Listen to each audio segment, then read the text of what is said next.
ಯಪ್ಪೋ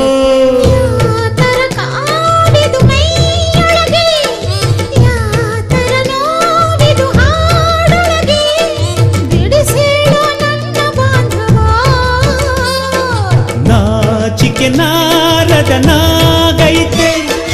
ಹೂಡಿಕೆ ಮಾಡಲು ಹೇಳೈತೆ ಏನ್ ಹೇಳಿ ಇದರ ಚಂದವ ಅದರೊಳಗೆ ನನ್ನಿಡು 300 ಮುತ್ತಿನ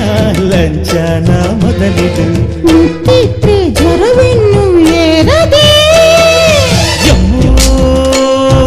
ಯಾಕೋ ಮೈಯೇ ಹುಷಾರಿಲ್ಲ ಟಿಶ್ಯೂ